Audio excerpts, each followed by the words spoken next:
what's happened in South Kashmir yet again, where we've seen a Kashmiri Pandit being shot dead, his brother seriously injured.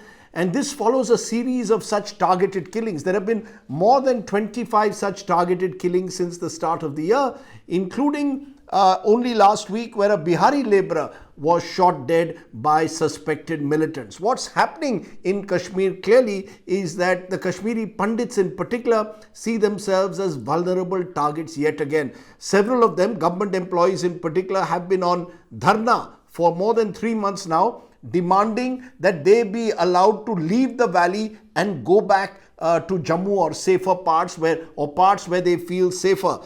There have even been reports that these Kashmiri Pandits who've been striking, government employees, claim that they've not been given their dues during this period of their dharna. Clearly, fear is the key. That's what militants, terrorists now want to do. That next wave of terrorism is once again going back to what it was in the early 90s, where you look for vulnerable targets and you spread fear in the valley. Now, all of this, of course, comes in a month where we mark 2 years since the government of India effectively revoked Article 370 and spoke of a Naya Kashmir, spoke of a Kashmir free from fear. And now, while there have been some achievements, particularly in holding polls at a very localized level, the fact is that there is a political vacuum even today in the valley. Political representatives are not out there doing what you expect them to do, campaigning, reaching out to people, holding elections.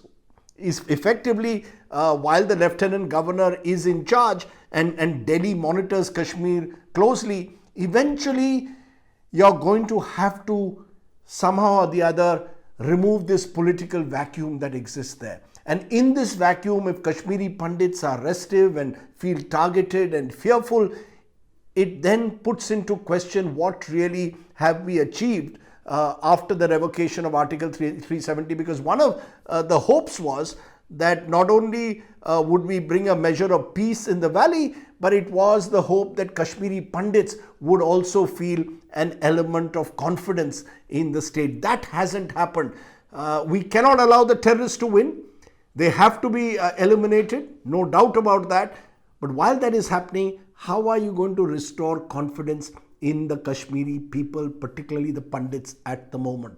And as we are finding, or the government of India is finding, it's so much easier sitting in Delhi and raising these issues than being out there in Srinagar and having to deal with terrorism on the ground.